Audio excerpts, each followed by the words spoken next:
Shalom, aqui de Israel.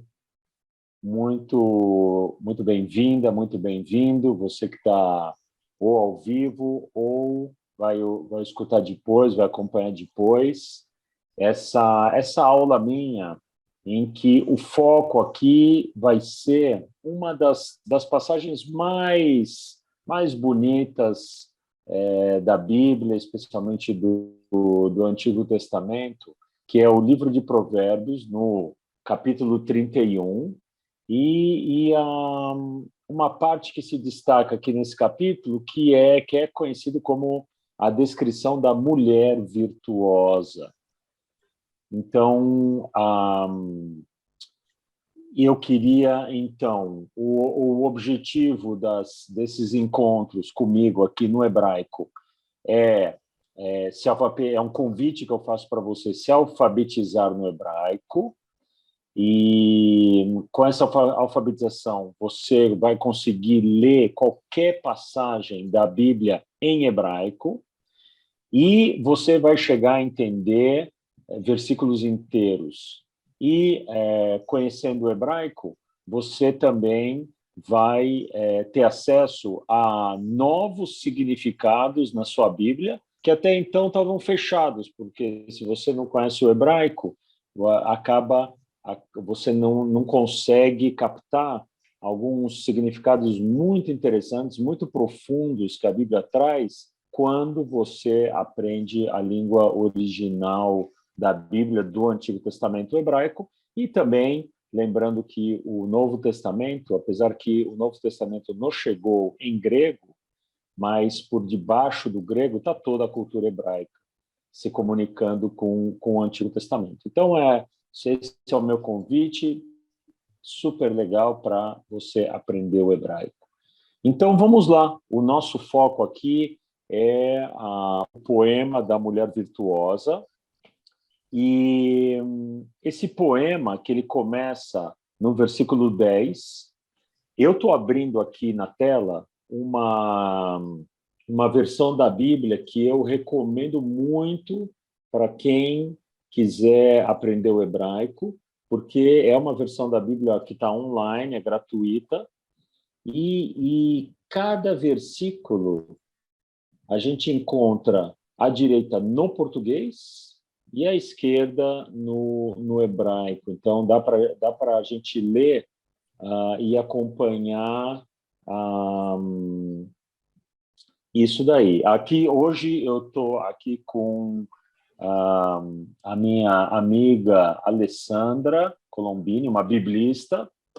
E está me ouvindo, né, Alessandra? Estou sim, estou. Então, é uma aula particular aqui para a Alessandra, que depois vai repercutir. Vamos abrir aí para quem for acompanhar depois. A Alessandra é uma biblista, conhece muito de Bíblia, muito de Bíblia. Desde a sua casa já era uma casa religiosa, Alessandra? Você já foi criada na Bíblia? Bom, mais ou menos, porque com 7 anos eu ganhei uma Bíblia para crianças.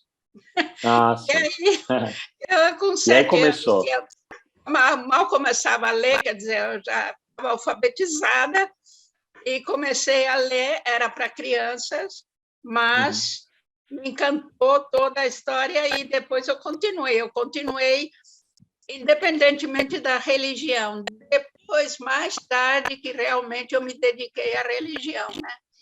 Mas a Bíblia veio antes. Legal.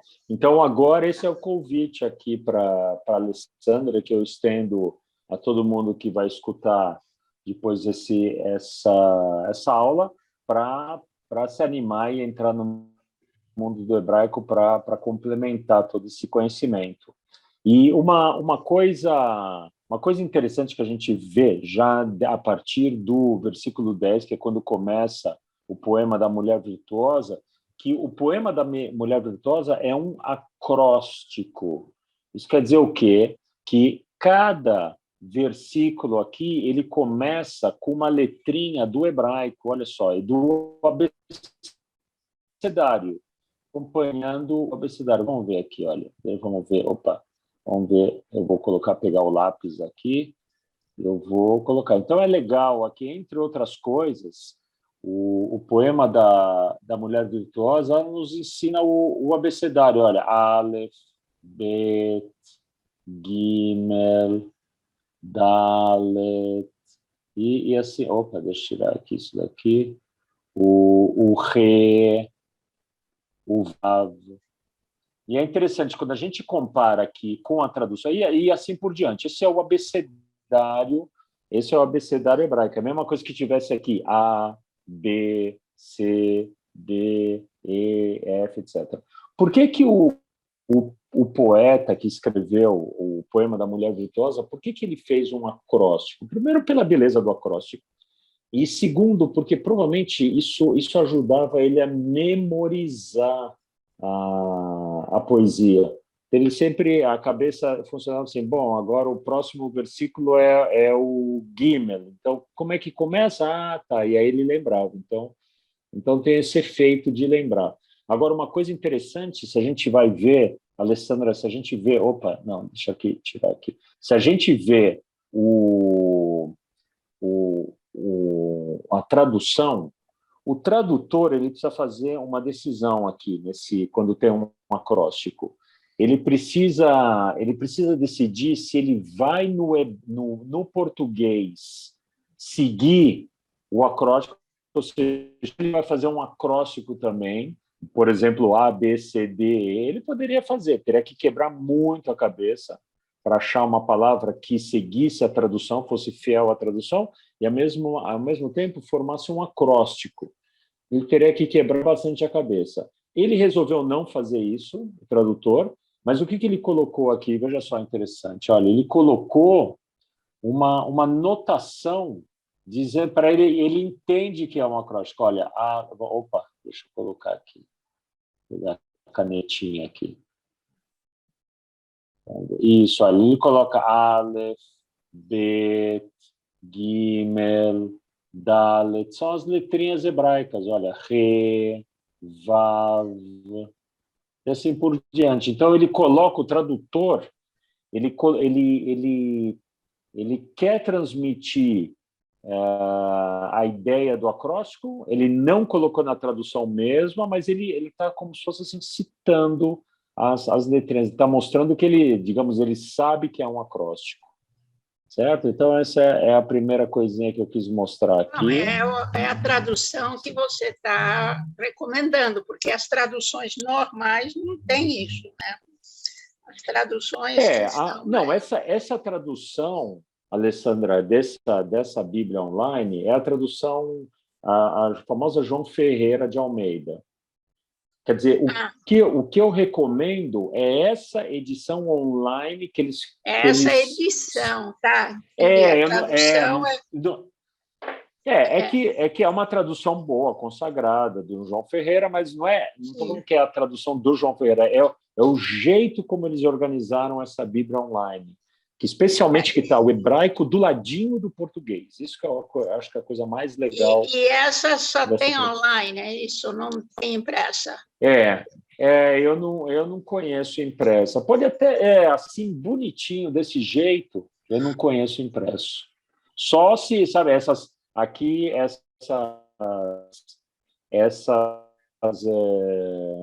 páginas podem ser imprimidas, né?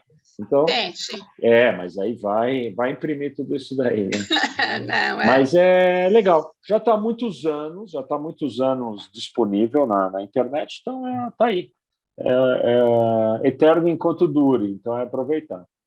E aqui uma primeira coisa que salta aos olhos no poema da... Opa, por que está... A tela aqui está... Deixa eu ver. Ela não está girando. Por que ela não está se movimentando? Deixa eu ver aqui. Deixa eu movimentar. Ela está fazendo aqui. Ela não está movimentando, então deixa eu ver. Então, deixa eu ver. Eu vou tirar e colocar de novo. Peraí. Deixa eu trazer de novo. Vou trazer de novo isso aqui. Isso. Legal. Aqui. Opa, legal. Olha. Então, aqui voltando, uma primeira, tem vários elementos que o hebraico nos traz aqui. Eu quero uma coisa super bacana, que é a expressão mulher virtuosa, que está aqui no versículo 10. E é uma expressão que ficou consagrada, e isso mostra que esse poema é um poema que o marido está cantando assim, louvando a sua esposa. Ele está falando para ela, o homem falando para a mulher. E ele chama ela de mulher virtuosa. Agora, quando a gente vai no hebraico, a gente vê que a expressão aqui é Eshet Hail, que é essa primeira palavrinha que deixa eu colocar aqui, olha. Essa primeira aqui, Eshet Hail, não tem nenhum segredo aqui ler isso. A primeira letrinha aqui é o... Bom, primeiro o hebraico, vamos lembrar que o hebraico a gente lê da direita para a esquerda, ao contrário do português.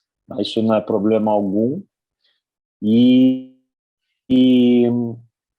o interessante aqui é que essa expressão Eshet Hail, Eshet vem da palavra Isha, que é mulher. Agora, Hail, essa segunda palavra, Hail em hebraico vem da área militar. Então, por exemplo, a Força Aérea de Israel é Hail Avir. Avir é aéreo e Hail é força. Então, na verdade, o que se costuma traduzir como mulher virtuosa, na verdade, a tradução mais próxima do hebraico seria mulher guerreira. Mulher guerreira, que é uma guerreira na vida. Essa é a ideia. E o que reforça isso é o seguinte, olha, aqui em português, vamos ver, ele está toda hora aqui. Deixa eu ver uma coisa aqui. Ele não está toda hora... Bom, deixa eu ver, trazer de novo.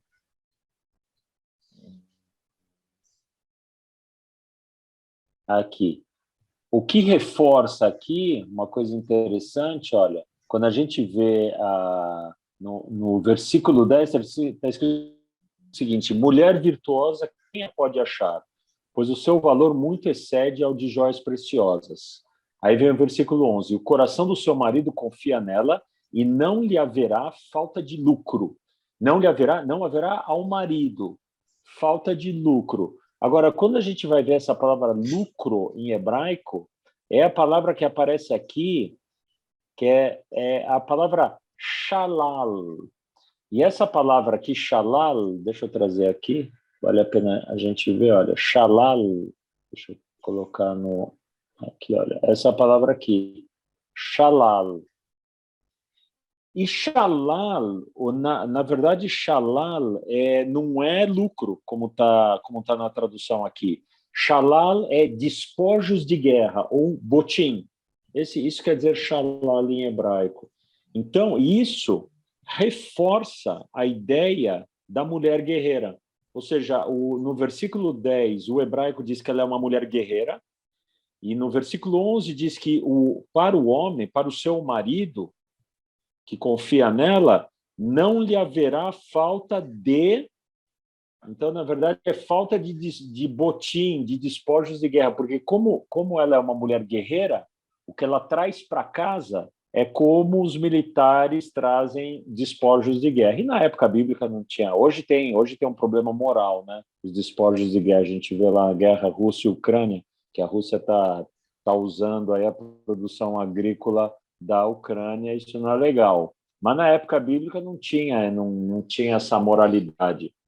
Ou seja, nesse sentido, eu acho que tinha moralidade, mas não tinha, não era um problema. Se você conquistava um povo, você trazia lá os despojos que você achou lá. Então, na verdade, aqui o autor bíblico ele só está usando a imagem de uma mulher guerreira que traz para sua casa butim, ou seja, ele traduziu como lucro. Agora, aí a gente se coloca na pele do tradutor. Se o tradutor vai colocar isso, botim de guerra, o leitor, a leitora moderna, vai ficar na dúvida. Como assim ela traz botim? Então, ele chegou e falou, olha, ela traz lucro para casa. Mas não é isso que está o hebraico. Agora, é aquela mulher guerreira, Alessandra, mulher guerreira sim. Na vida, né? Essa é a ideia. Por favor, pode falar. O que eu queria perguntar era se está claro no texto que esse botim é para o marido. Deixa eu ver, boa pergunta. O português simplesmente não haveria na dúvida, né? E tal, mas dá para entender no texto hebraico que é para o marido, que então, vamos ver, para o homem. Vamos ver, eu vou ler aqui no hebraico, batar ba, levalá, veshalá, lo, yechaser. Aqui no hebraico, o yechaser, aqui está escrito assim, e o botim não faltará. Agora deixa eu te falar uma coisa, isso é uma coisa importante sobre isso. Olha, então, até onde eu leio aqui essa palavra, olha, é o que eu estou colocando aqui, e o botim não faltará. Então, aparentemente, o que eu estou lendo aqui seria o seguinte, e o botim não faltará. Agora,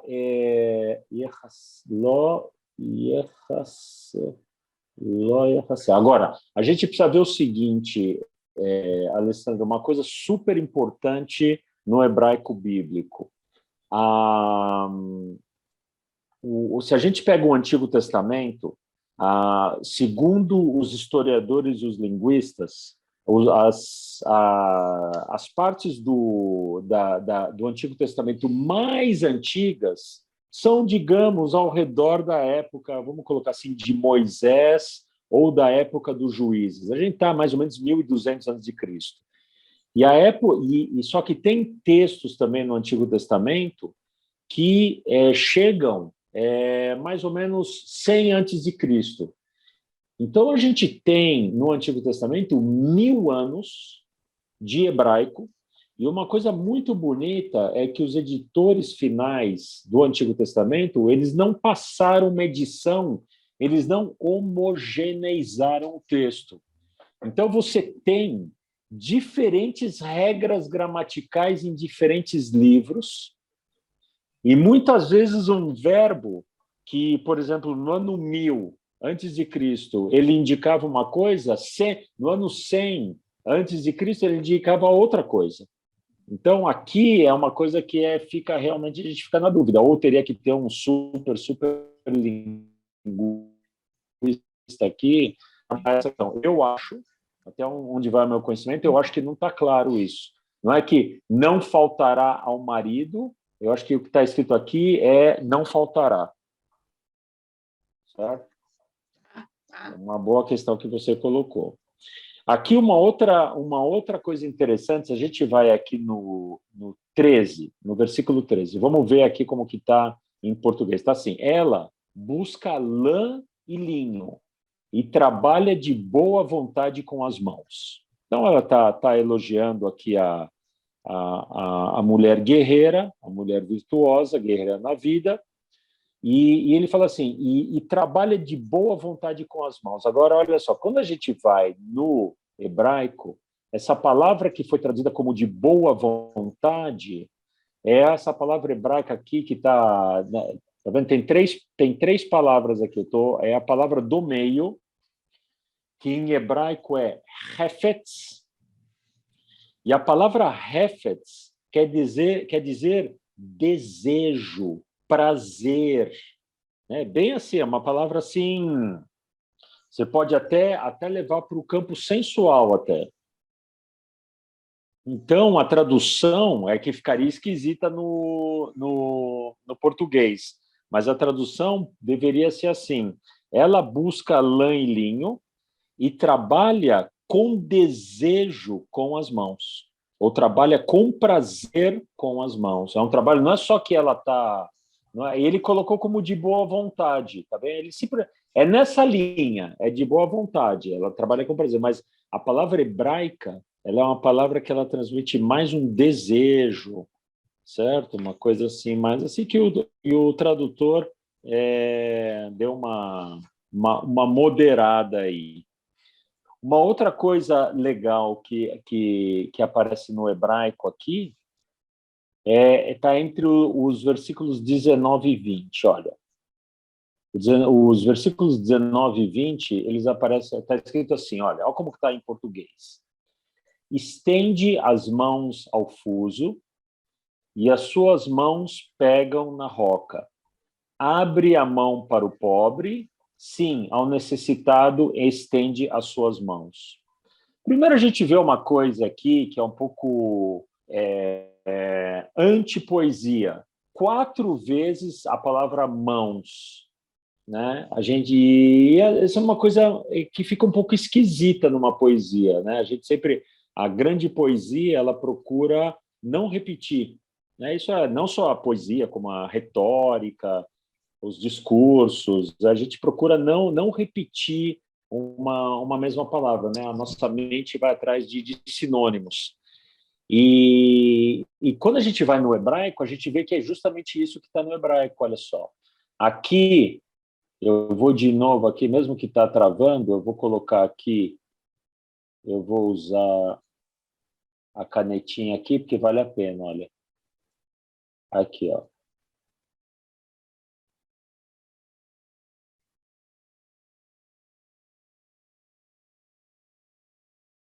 Então, a gente tem, no 19, a gente tem a palavra primeiro yadecha, e depois verapeicha. Depois, embaixo, vem kapá, e depois veiadecha. Isso quer dizer o seguinte, a palavra yad quer dizer mão, só que a palavra kaf quer dizer palma, assim, a palma da mão. A palma da mão. Então, a tradução, e aí realmente eu acho que o tradutor deveria ter traduzido de acordo com o hebraico, porque aí ele é só acho que ficaria mais bonita a poesia, ficaria assim, olha, em vez de estende as mãos ao fuso e as suas mãos pegam na roca, seria o seguinte, estende as mãos ao fuso e as suas palmas pegam na roca. E embaixo, abre a mão para o pobre. Sim, ao necessitado, estende as suas mãos. Ele poderia traduzir assim, abre a palma para o pobre. Sim, ao necessitado, estende as suas mãos. E é bonito também porque é o seguinte, se a gente pegar essas 4 palavrinhas, seria mão, palma, palma, mão. Né? Então, o que você acha? Você acha, Alessandra, que ele poderia ter usado mão, palma? O problema da palavra palma, a gente que trabalha com tradução fica... A palma pode ser entendida como a folha de uma palmeira. Entendi. Em português, pelo menos, palma acaba sendo um prêmio. Tem a conotação tá. Então, poderia confundir o leitor. Confunde. Senão, teria que repetir. Palma das mãos. Palma das mãos, o que acaba repetindo a palavra mão de qualquer jeito. Entendi. Então, não ficaria legal. São essas dificuldades aí que a gente encontra na tradução, que não é mole, viu? Você é tradutora, né? Sim, mas você traduz do inglês para o português, do inglês não é isso? para o português ou para o italiano, né? Certo, mas você traduz textos bíblicos, assim, ou pelo menos de inspiração textos bíblica, religiosos, né? Textos religiosos, mas não bíblico propriamente. Sim, textos religiosos. Teologia, digamos, teologia. Sim. Certo. Sim. Legal. E aí acaba sendo sempre que ver o que o leitor vai entender. Certo. E aí uma palavra pode ser entendida de várias maneiras, como essa Entendi. palavra palma. Ok, Entende? então, mas eu quero saber o que você entende agora e se dava para melhorar isso que está no versículo 23. Olha, vamos para o 23, olha. O 23, no português, ficou assim, olha, conhece-se o seu marido nas portas, quando se assenta entre os anciãos da terra. Bom, aí eu preciso colocar aqui para quem vai nos ver no futuro, para quem vai assistir esse vídeo, uma coisa importante. A importância dos portões de uma cidade na época bíblica. O que acontecia era o seguinte, toda a cidade bíblica, assim, típica, que era murada, e ela tinha, lógico, um portão. E esse portão era um lugar muito estratégico e delicado de uma cidade. Por quê? Porque um forasteiro, alguém que não morava na cidade, ele não era para entrar na cidade e ficar circulando, para ficar vendo as riquezas da cidade, para ficar vendo se tem água, se não tem água, etc. Então, as pessoas, os estrangeiros, muitas vezes, eles eram parados no portão. Então, eles chegavam numa cidade, chamavam uma pessoa e falavam, sabe uma coisa, espera aqui, a gente vai chamar o fulano que você quer conversar. Isso também é verdade quando tinha algum problema a ser resolvido. Então, chegava um estrangeiro e falava, olha, o fulano de tal dessa cidade me deve dinheiro. Aí eles falavam assim, então faz o seguinte, espera aqui no portão, a gente vai chamar o fulano e nós vamos chamar também os anciãos da cidade para decidir.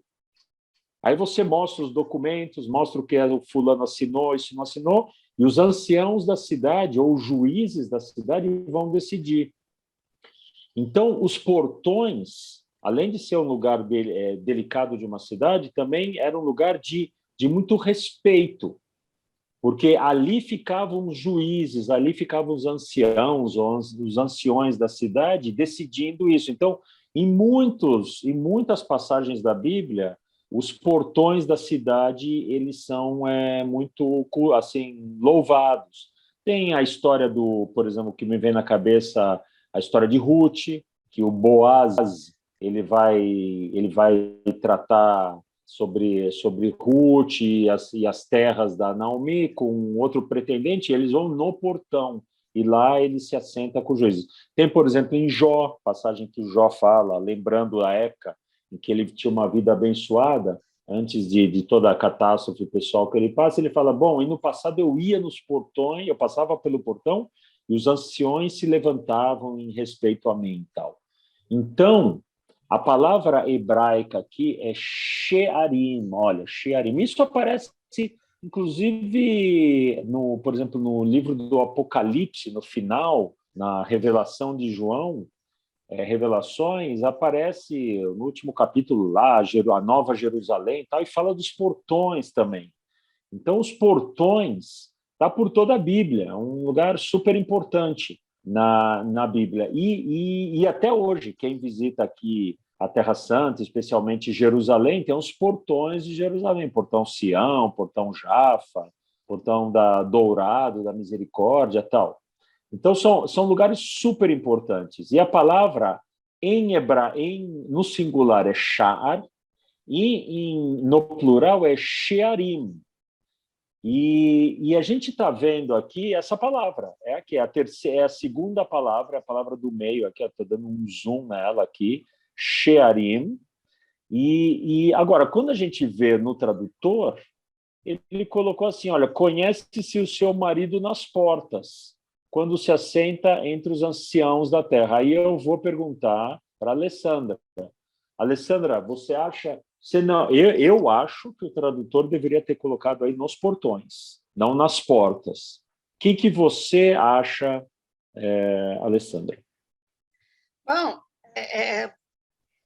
eu acho que teria que ter, sim, os portões, para ficar claro, apesar de que implica do leitor entender o significado desses portões, né?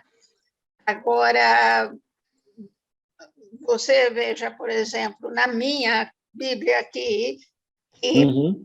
é João Ferreira de Almeida, mas é uma outra edição, né? E Sim. aqui, entre os juízes, quando se assenta com os anciãos da terra. Quer dizer, já diz o que faz ali. Não menciona os Tá. portões. Não menciona os portões? Tá, deixa eu ver. Não Olha, menciona os aqui... portões, entendeu? A palavra não Mas aqui... aparece. Agora, olha, Alessandra, se eu pego todo o versículo, está escrito literalmente, é conhecido, o seu marido é conhecido nos portões, ao sentar com os anciãos da terra. Então, aqui o restante está bem traduzido, só o portão que eu acho que não tem nenhuma razão para não colocar portão, por todo esse aspecto importante. Mas desculpa, me fala como que está o 23 na sua Bíblia? É porque seu marido é estimado entre os juízes, quando se assenta com os anciãos da terra. Ok, mas aí o tradutor ali, ele quis justamente passar o máximo possível a imagem do portão como esse lugar especial, mas ele... Mas não a palavra. Mas aí ele comeu a palavra. Aí é um pouco problemático quando a gente... a gente é melhor não precisa citar os editores, mas é um pouco problemático quando come a palavra toda. No versículo 24, fala de algo da mulher virtuosa, também algo interessante. Ela fala assim, olha, faz vestidos de linho e vende-os, entrega cintas aos mercadores. E a palavra aqui que eu quero trazer aqui, olha, mercadores, o que está traduzido? Como que está na sua Bíblia esse finalzinho do... Como que está na sua Bíblia o 24, Alessandra? Ela faz roupas de linho fino, vende-as e dá cintas aos mercadores. Ok, então olha só que interessante. Fica assim, dá para entender o que são essas cintas e por que dá cintas aos mercadores. Isso não está claro. Mas olha só, o que eu quis trazer aqui é mercadores, a palavra mercadores. E o que está escrito aqui, nessa palavra aqui, que eu estou dando destaque aqui, está escrito assim, La Canaani, para o cananeu. Então, olha só que engraçado. Literalmente seria o seguinte, faz vestidos de linho e vende-os, entrega cintas ao canaaneu. Então, lógico que a Terra Santa, na época bíblica, da época dos juízes, etc., era assim, a época mais antiga era a terra de Canaã, e os habitantes eram os canaanitas. Agora, por que aí está, então, literalmente escrito que ela entrega as cintas, ou seja, a produção dela, ela entrega ao canaanita? Aparentemente é porque o israelita via o canaanita como um comerciante nato. Por exemplo, os fenícios eram canaanitas, ou eram muito próximos aos canaanitas. Eles eram muito próximos à cultura dos canaanitas, os fenícios. Tinham o mesmo Deus, o Baal, tal. Então, quando o texto aqui está falando que ela entrega a produção dela ao canaanita. E, aparentemente, é porque o israelita via o canaanita como um mercador. Isso, obviamente, o João Ferreira sabe disso, mas ele fala assim, bom, se eu colocar aqui a palavra canaanita, o leitor não vai entender. Então, ele coloca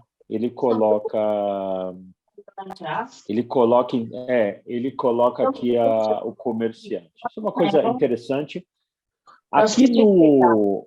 O gráfico está numa milka, bem aqui foi numa bola e vai para esse aqui. Isso. Olha, então, veja só aqui, olha. Vamos para o versículo 28, que também tem algo interessante aqui. Olha. levantam-se seus filhos e lhe chamam bem-aventurada, como também seu marido, que a louva, dizendo tal, tal, tal, tal. Agora, então, eu só quis trazer aqui duas palavras. Olha, os seus filhos chamam ela de bem-aventurada. E aí a palavra aqui é uma palavra arcaica do hebraico, ninguém mais usa no hebraico moderno, Vayeshruha.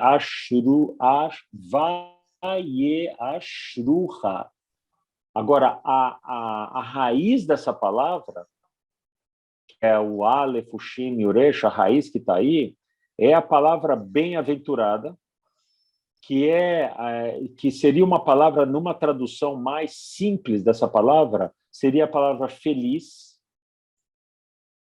e é a mesma palavra que Jesus usou no Sermão da Montanha, no começo, logo no comecinho de Mateus capítulo 5. Bem-aventurados, bem-aventurados. É a palavra ashrei, lá no bem-aventuranças é usada a palavra ashrei. Então, de novo, lá no Sermão da Montanha, bem-aventurados os pobres, tal, os humildes, tal. Na verdade, pelo um português mais simples, em vez de bem-aventurados, serão felizes. Jesus falava a gente sabe que Jesus falava de uma maneira mais simples, direto para o povo entender. Então ele falou: felizes os humildes, felizes os pobres, e a palavra aqui é, de novo, é feliz. Então os filhos levantam-se seus filhos e lhe chamam de feliz, chamam simplesmente ela de feliz. E o seu marido está aqui, como é na tradução, o seu marido a louva. E quando a gente vai ver essa palavra, olha, a louva que está aqui, vayehalela. E essa palavra louva, vayehalela, tem a mesma raiz da palavra aleluia. Até aqui, mesmo sem saber ler o hebraico, só pelo som, olha, está escrito assim, vayehalela, aleluia. O Yah é uma das maneiras, é um dos nomes do Deus Pai no Antigo Testamento. Então, olha, aleluia. Então, é louvar a Deus. Aleluia quer dizer literalmente louvar a Deus. Aleluia. E esse alel é louvar. Então, realmente, a tradução tá bonita aqui, olha. Aqui, olha. E o marido a louva. Realmente, o marido a louva. E aqui é a mesma. E também, o nosso livro de Salmos, a palavra Salmos, ela veio do grego para nós. É uma palavra que vem do grego, Salmo. A palavra original hebraica do livro dos Salmos é Tehillim. Tehillim tem a mesma raiz de Vayehalelá e a mesma raiz de aleluia, Tehillim. Ou seja, o livro de Salmos, literalmente, deveria ser traduzido como o livro das louvações.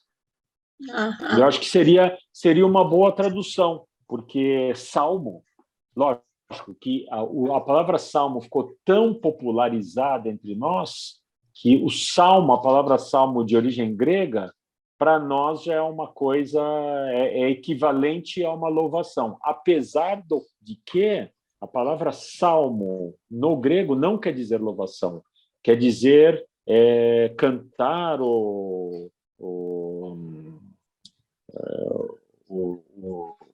cantar uma poesia acompanhada de instrumentos musicais. Isso é o psalmo, o psalma, como se escreve no inglês ali. Mas ou seja, a origem da palavra salmo não está ela não é uma boa tradução para a palavra Tehillim hebraica, que é louvações. Então, você não acha? O que você acha Alessandra, o que você acha se o nosso livro dos Salmos fosse chamado o livro das louvações? Seria mais fiel ao original. E certo? Não daria um bom sentido? Não daria um sentido legal? Sim. Daria. O livro das louvações. Daria. Mas quem somos nós para mudar uma tradição de 2.000 anos? Não, é que aí é pela tradição mesmo, né? Aí é tradição. É tradição. Uma outra coisa legal aqui, e aí a gente tem que dar os parabéns para o tradutor, é onde está aqui no versículo 29, que está escrito o seguinte: muitas mulheres têm procedido virtuosamente, mas tu a todas sobrepujas.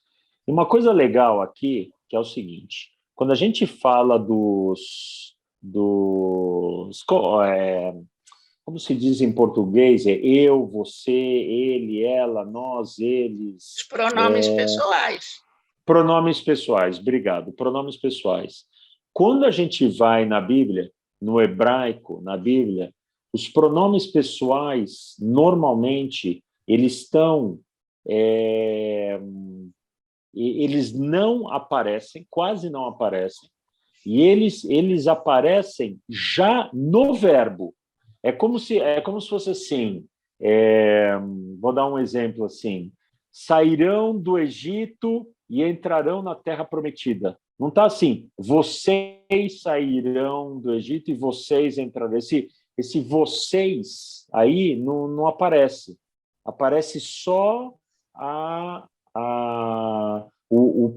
deu para entender isso? Ele está sempre incorporado no verbo. Está sempre incorporado no verbo. Agora, nesse caso aqui, no 29, a gente vê que a palavra aqui, que é o hebraico aqui, at, aqui eu vou colocar, olha, vale a pena colocar aqui, olha, at, deixa eu colocar aqui o lapisinho, olha, at quer dizer você.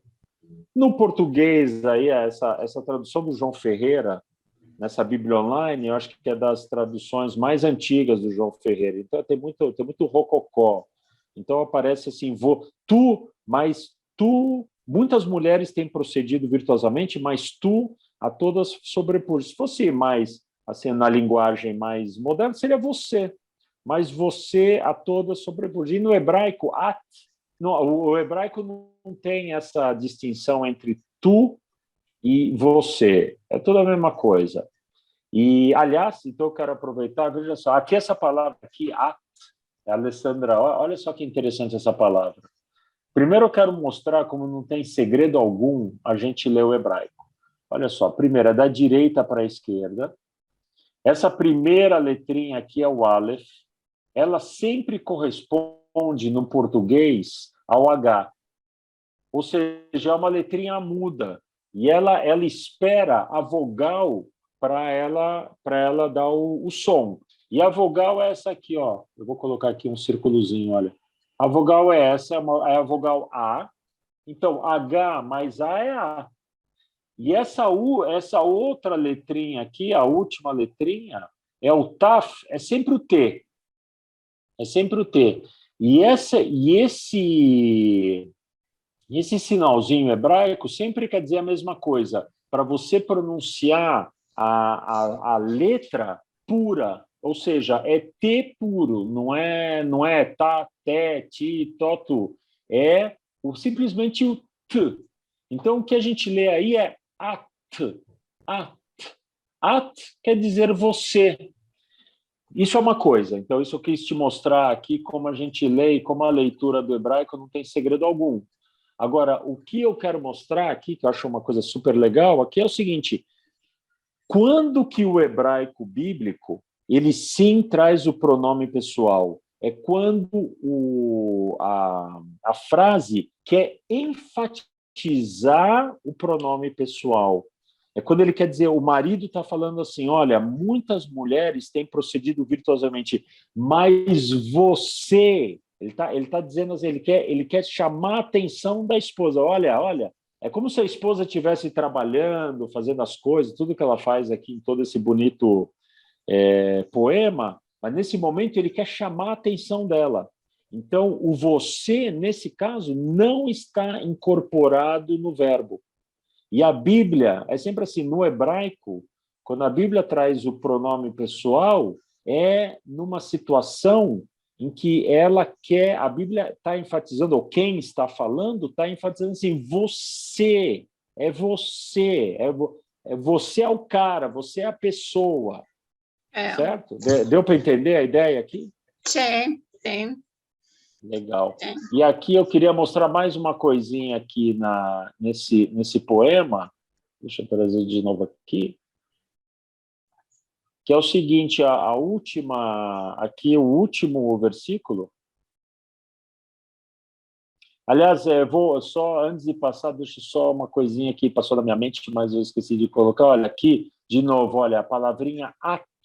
É uma palavrinha interessante porque é o seguinte, ela é formada pelo Aleph, que é a primeira letrinha do abecedário hebraico, e pelo Taf, que é a última letrinha do abecedário. Então, é como se fosse no português, AX, at. Então, isso é uma coisa interessante dessa letrinha. Agora, aqui ele fecha, o marido fecha esse poema de uma maneira super legal, que ele fala assim, olha, dai-lhe do fruto das suas mãos e louvem-na nas portas as suas obras. E é isso, quando a gente vai aqui no hebraico, a gente vê aqui, olha, e assim, viu, Alessandra, é assim que a gente aprende o hebraico, olha, é na repetição. Aqui volta a palavra halel, que é aquela palavra lá, louvar, vai haleluha, então volta a palavra alel, e volta a palavra shearim, que é portões.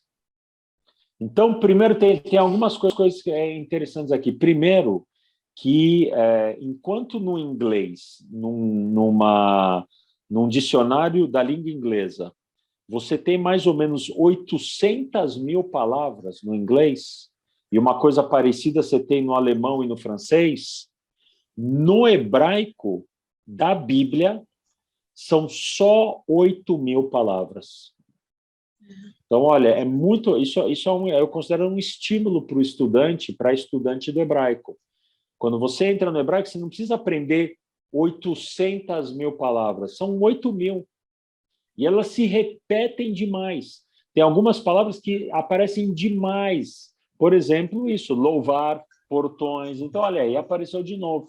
Então, isso é uma coisa que eu quis enfatizar aqui, que aparece várias vezes a mesma palavra. E, por exemplo, aqui, olha, aparece de novo a palavra yad, que é a mão. Então, de novo aparece. E aqui é bonito porque o marido agora está dizendo não é ele que é louvado nos portões das cidades, é ela.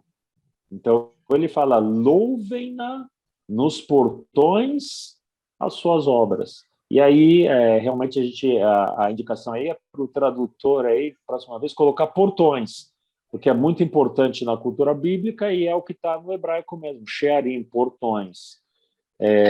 Porta seria uma outra coisa, mas é bonito como o marido agora está colocando ela no portão junto dos anciões e não mais ele.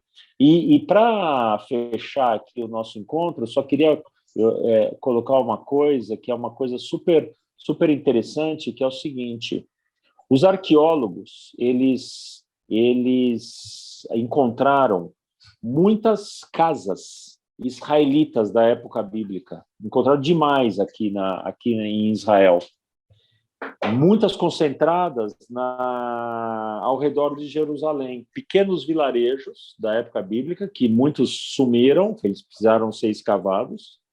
Outros têm novas cidades, às vezes com o mesmo nome ali do ladinho, mas a questão é o seguinte, encontraram as casas, e eles viram uma coisa interessante, os arqueólogos entenderam que naquelas casas israelitas, aquelas casas funcionavam como se fosse um pequeno país em cada casa. Isso quer dizer o seguinte, que cada casa, as famílias produziam quase tudo que eles necessitavam. Então, eles tinham animais que viviam nas casas. Os arqueólogos encontraram muitos ossos de animais naqueles lugares, criavam os animais dentro da casa. Geralmente eram casas de 2 andares, a família vivia no andar superior e Os animais ficavam no andar térreo, digamos assim. Eles encontraram também muitos grãos, ou seja, eles faziam agricultura, mas traziam para casa para transformar esses grãos, por exemplo, em pão. Eles encontraram também muitos restos de artesanato, ou seja, eles produziam, sei lá, sapatos e roupas dentro das casas. E tudo indica, então, que a estrutura familiar era dedicada a fazer tudo isso. Então, era o que a gente chamava pau na máquina, aí no português aí da nossa época, e toda a família era engajada para ir no campo, plantar, colher, trazer para casa os grãos, e todo mundo fazia comer. Então, tinha uma divisão de trabalho em que a mulher, obviamente, tinha uma parte importante ali, junto à mulher, junto com o homem, e os dois chefes de família, e com a filharada ali, com os animais e tal, e eles trabalhavam juntos.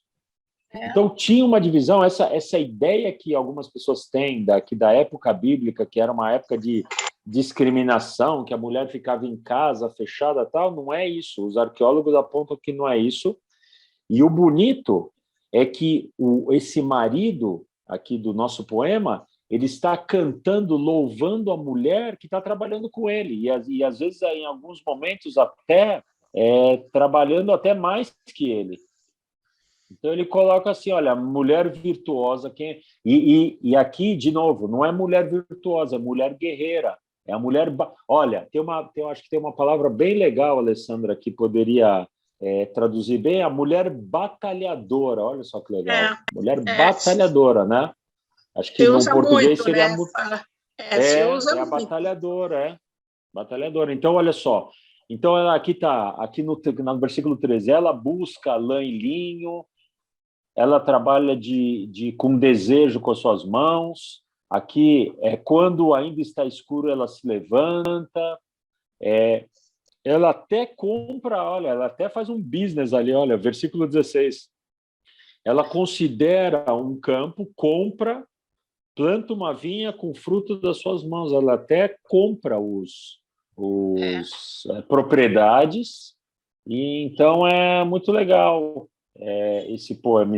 Então é um poema que a gente vê aqui, é isso que eu quis mostrar, que quando, lógico, em nenhum momento, eu como professor de hebraico, em nenhum momento eu quero dizer que uma pessoa que vai passar a vida toda sem aprender hebraico, essa pessoa, eu não quero nunca afirmar que essa pessoa não vai entender a Bíblia, não vai chegar a entendimentos profundos da Bíblia. Eu nunca vou afirmar isso. A coisa que eu afirmo é o seguinte: as pessoas que sim se dedicam ao hebraico, elas vão encontrar outros, vão complementar o seu conhecimento da Bíblia. É isso que é a ideia toda, né? Eu acho que deu para... Você acha que, pelo que a gente viu aqui, você acha que você acha que tem sentido isso que eu estou defendendo aqui, Alessandra? Sim, tem sentido, sim, como não? Para mim, tudo na Bíblia tem um sentido, e quanto mais a gente descobre, mais a gente vê sentido na Bíblia. Então, é isso aí. Então, legal, é isso aí.